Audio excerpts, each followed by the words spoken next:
to contemplate on who you truly are.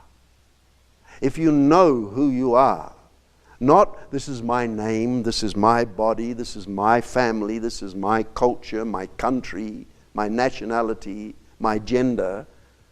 The sages and saints smile benignly at us and say, no, no, you are more. You are the Atma, the divine soul.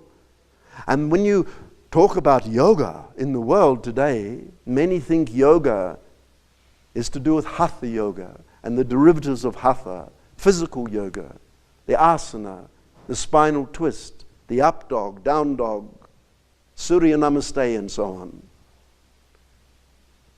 But yog, that's how you pronounce yoga, yog. The root word of yog is yuj.